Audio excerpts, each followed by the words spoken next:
Good evening, friends and family. Shadi here, aka Mr. Perfecto, aka Shice Gram. I'm just here, just give a quick testimony on life as I reflect on, my life. Well, last year at this hour, April 10th, I suffered an ischemic stroke. I had a stroke.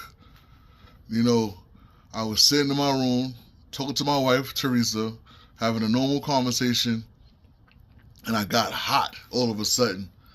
I felt the need to come out of my sweater, so I started taking off my sweater, but I felt like I was folding up a little bit. And as I was folding, my wife noticed that my speech was going funny as I was talking, saying I was hot and stuff. So she got up, she grabbed me, and she laid me down. And then she was talking to me, but I wasn't being responsive, she said. But I was able to still hear her. And she was saying, Mom, Kia, call to my mother-in-law and to my sister-in-law to call 911. And my butt like, nah, I'm good. I felt good. I'm like, nah, I'm good. Don't call 911. I'm good. Don't call 911. Nah, I'm good. But thank God she ignored me. They called 911. You know, my son came in the room. My mother-in-law came in the room. My sister-in-law came in the room. Everybody was standing over me as I laid on the bed. I remember that part. I remember being cold. It was freezing. I went from being hot to immediately feeling cold. I don't know what was going on. So the EMTs came in, asked what was going on, whatever that needed to do, they ones and twos. They wanted to rush me to the hospital, but they was frail little ones. And they couldn't get me out on their own. So my son, being a football player, had to chuck it up and carry his big ass daddy through the house, down the stairs, and into the EMT's vehicle, which then I was rushed to the emergency room. They found out that I was basically having a stroke. They ran some tests, and the emergency room gave me something called a clot buster, something that busts the clot, the blood clot, stops it. It's a procedure they do. Thank God that my wife had the knowledge and was acting so fast. All praise to the Most High for you, Teresa. I love you so much. Thank you for help basically save my life. Maybe back to the story. They gave me the clot buster, and my wife, they put in my wife's hands a decision to do the next step of what to do with me as I laid in ICU. But it was nothing they could do at the emergency room.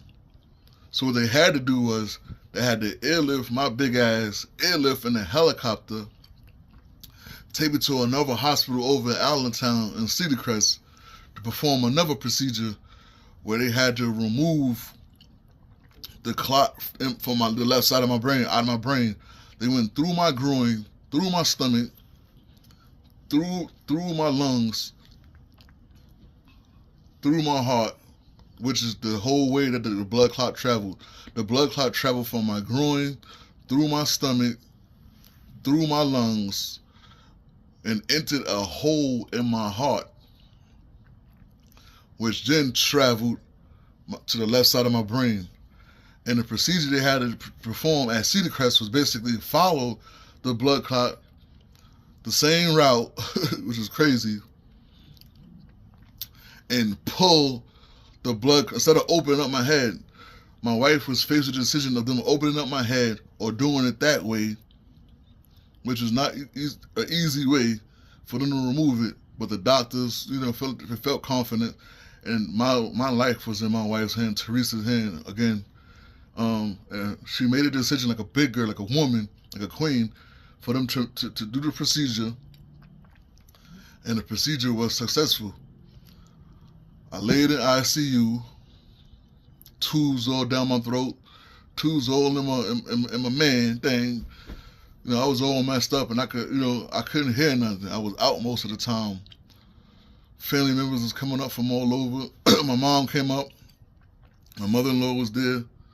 My wife stood by my side in the hospital for 2 weeks. From the day I entered the hospital, for 2 weeks after, she stayed beside me That's why I'm giving this testimony, to basically thank the Most High for her facts, actions, and her knowledge of saving my life, because it could have killed me. I had no idea what was going on. I was saying, don't call 911. But, thank God she didn't listen to me. But, thank God, she went on her own knowledge. Thank God she was wise enough to make the decision to basically help me continue on my life. I was in Cedar Crest Hospital in Allentown for some time, where I waited to go to another hospital to get rehab therapy. Basically, after the surgeries and stuff like that, I was laid up for some time. Couldn't move my left arm, couldn't move my left leg, my left eye was low. Basically my whole left side was messed up. I was messed up, y'all. I was weak as shit, man. I couldn't move. I couldn't walk halfway up the hallway. I was weak, super weak. And my wife, she pushed me and she pushed me and she pushed me and she pushed me. She made sure I ate. I wasn't eating. She took care of me, y'all. Shout out to Teresa, Ebony, Stephanie, my wife. Shout out to Cedar Crest Hospital for saving my life with that lifesaver procedure. I was in a hospital for like a month, waiting for a bed to go to a rehabilitation hospital, a place called Good Shepherd, where they had some great doctors and staff that basically nursed me back to good health and back onto my feet. They woke me up at 7 o'clock in the morning for therapies every day, for speech therapy, occupational therapy to work on my hand, which I still can't really, I'm still not operating 100%. They worked on my speech and my mental. That's why I wasn't really answering too many calls, because I was ashamed of how I was talked. I didn't want to really talk to no one because my speech was way off. I felt weird. I'm somebody that articulated himself very well. I was a rapper. I was a leader at one point. And I felt like I couldn't talk. Like the devil took my tongue from me. So, the devil didn't win that battle, but God, He prevailed in that situation. All praise to the Most High. As everyone know, I transitioned my life from being a street guy to a God-fearing man, and I thank the Most High for putting His hands on me and saving me and sparing me. Not everyone gets spared, and I just thank the Most High for sparing my life, man. I scared the hell out of my sons. I scared the hell out of my mom, my mother-in-law, my sister-in-law, my sisters, my brothers. Now I'm here a year later. I'm back walking on my own too. I'm back using my hands. I'm doing the best that I can. Still going to therapy, still working things out. But a year later, all praise to the Most High, I'm here to speak on these things. Again, I can't thank my wife Teresa, Stephanie, enough for saving. She saved my life. Her fast actions, her fast thinking, the decision she made for me. It didn't end there. I went to the hospital. I went to the rehab. I got transferred to the rehab hospital, where I transitioned home. Once I got home, I had 6 other surgeries, to where they had to close the hole in my heart. I had something called a PFO. They had to close the hole in my heart so no more blood clots would go through my system, through that little hole, which is crazy, because they say 25% of us have this hole and are born with this hole in their heart and live with it. But this blood clot traveled through my body, went through my heart, and went to my brain. It wasn't how I was eating. I wasn't a fat guy. It wasn't my lifestyle. I wasn't stressed. I owned my own business, so I had control of my own schedule. I had my family helping me. It wasn't nothing with my system. It was an unfortunate thing. I decided to have the hernia that I had for years removed. I thought it was 1. It ended up being 3.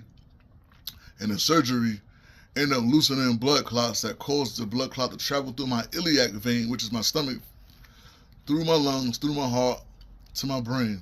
It was an unfortunate situation. Very unfortunate. And,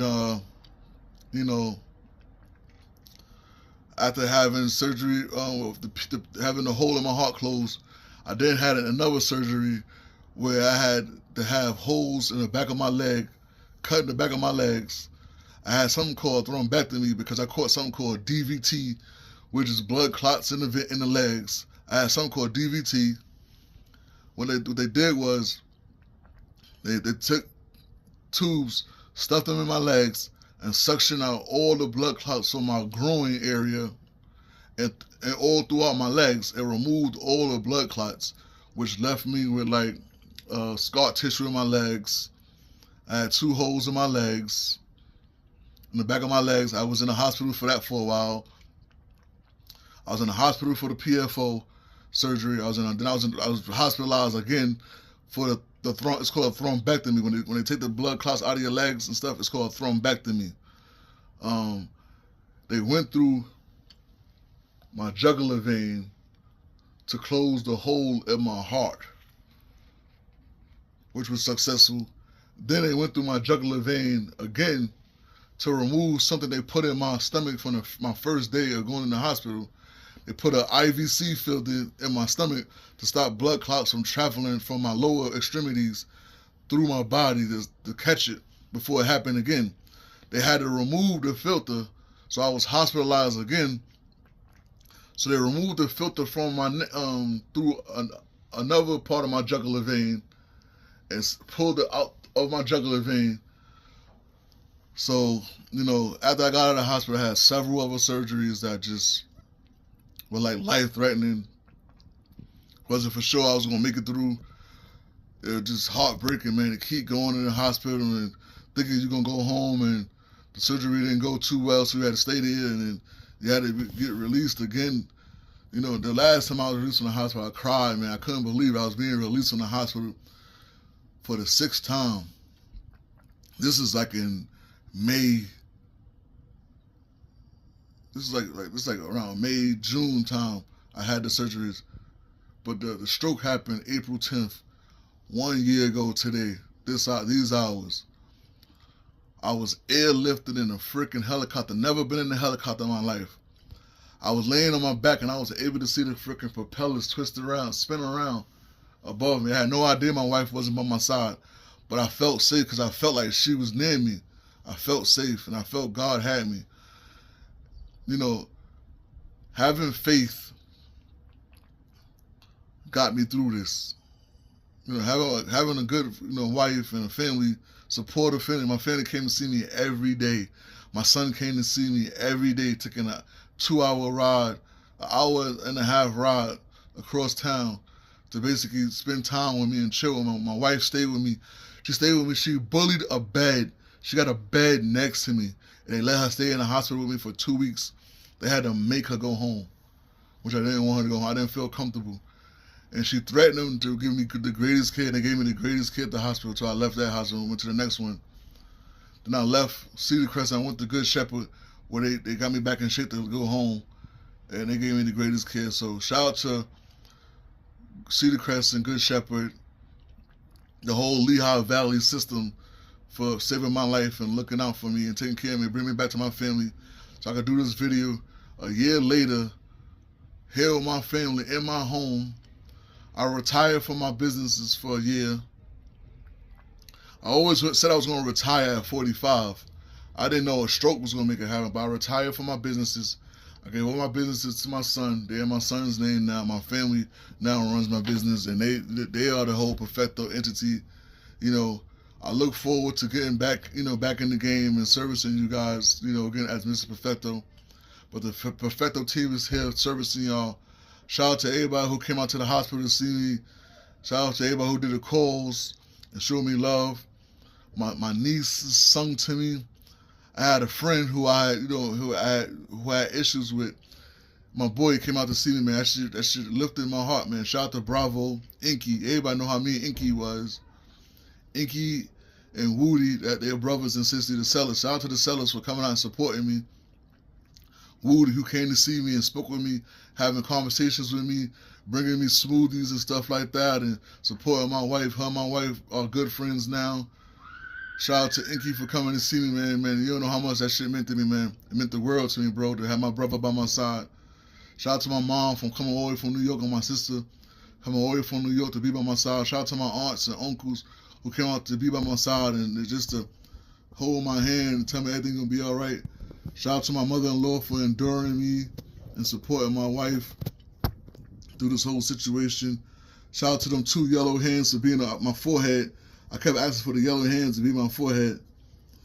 My mom's, they're both light skinned. That's a yellow hand. They both light skinned, so I wanted to just feel them, and I felt them. I felt their presence.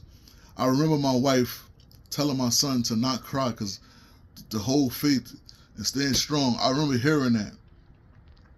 That shit made me feel like I can't let go. I had to fight. Hearing that, I had to fight. She stayed strong for me the entire time to the day I came home. To today, she's still taking care of me. I don't talk on the phone to nobody. She handles all my conversations. She handles all my doctor's appointments. Her and my son take great care of me. And my sister-in-law, Kia. Shout out to everybody who takes care of me and holds me down. I went from holding down the family to the family holding me down. Excuse me. Again, it wasn't no stress. I wasn't doing a lot. It wasn't how I was eating. It was all about a blood clot. A blood clot traveled through my freaking body and went to my brain and had to be removed. I have small damage to my brain, but I'm able to talk now. I'm able to walk now. Use my hand and my left arm a little bit. It's still a little kinks in the game, but I'm getting better. Not 100% better, but I'm definitely 80%. A year later, I'm 80%. I'll be back, and again, I'm back to throwing the football with my son. Back to watching my sons play their games and things of that nature. Back to doing what I love, man. Just again, shout out to everybody who's supporting me. Shout out to Ebony West and Amir West for supporting me. Shout out everybody. The whole Coley family. Shout out to Baby, Keish, Aunt Linda, Uncle Junior. Shout out to Auntie Queen, Uncle Al, everybody who came out to show their love, sat by me, Pops, everybody, man. Shout out to everybody, man. My mom's, Mika, my sister Mika. Shout out to everybody that showed support to me, man. I just want to come and get this quick testimony and just tell everybody that I love them and that I appreciate y'all so much, man. Thank y'all so much for being there for me. And shout out to my wife, Teresa, my savior. And shout out to the Most High God for putting a beautiful queen like that in my life, the mother of my children. I was able to see my grandson be born, Josiah, who's here now, running around my house, crawling around my house, here a year later. So I'm so grateful right now. I'm taking a whole lease on life. I'm here to say, my testimony is to say, do not take life for granted or the people around you, man. Do not take life for granted. To all my G's out there, make sure, don't just work out. Don't just go to the gym. Go to the doctor, man. Get yourself checked out. Get that blood checked. Make sure you're healthy. Make sure that your body is right. Again, it wasn't my health. It was an unfortunate situation. A hernia that I put off for many years. I had the hernia removed, and come to find out I had 3 hernias. And that surgery caused a blood clot to loosen and go through my body into my brain, and I had a stroke, man. All praise to the Most High, man. I don't smoke. I don't drink. None of that. None of that caused it. None of it. None of that I was doing caused it. It was an unfortunate situation. The devil tried to take me out, but he ain't win. My faith in the Most High, and the Most High being with my family, because all we speak about is God, and all we deal with is God, and that's all we ever going to deal with is God. I'm a lesson that God is always with us. As long as you keep him with you, he will always be with you. We kept our faith through this whole situation. My feet were all swollen up. I couldn't walk. I was barely able to. It was these senior citizens running past me with their walkers. Like, I couldn't even move, man. I have a new lease on life. This happened when I was 44. I was about to turn 45. Still young, man. Take care of yourselves, man. Take care of yourselves. That's all I gotta say about right now, man. Just take care of yourselves. Make sure that you're here for your families, man. If you can avoid situations, if you can avoid stress, if you can avoid fights, if you can avoid struggles and strife and stuff like that, avoid it. Let the Most High take the wheel. He's saying hi, man, wig. It's my voice, it's my speech again. Let the Most High take the wheel, man. Put it in his control. Let him do his thing. All praise to the Most High, man. I became a God-fearing man. Everybody was making fun of me, like, what's going on with Shice? I was in the streets, man. I was watching my homeboys, losing my homeboys to the jail and to the grave, and I felt the need to turn my life around, and I'm glad I did for times like this. I found a higher, the Most High. You know, I don't worship any religion. I'm a Hebrew Israelite. That's what I know and I believe in. I know what's in my. I know what blood runs through these veins. Okay, shout out to my cardiologist, my hematologist, my what's like primary care doctor. Shout out to the doctor who gave me the thrombectomy. Shout out to everyone. Honestly, going through my jugular vein to close the hole in my heart was one of the hardest surgeries that my doctor said he ever did in his life, and he only did 2, and I was the second one, and he was successful. So his life was on the line a few times. So he was talking to a dude who was on the streets, who a shell could hit at any time. Like, beef was just in abundance when I was from. I'm from Eastern New York, Brownsville. Eastern New York, Brownsville. You know, lost a lot of brothers out there. A lot of salute to them all. I could have been joining my boys, man, in the grave, man. But it wasn't my time. The Most High said it wasn't my time. I stayed prayed up, and I'm still staying prayed up, praying that the Most High continue to protect me and my family.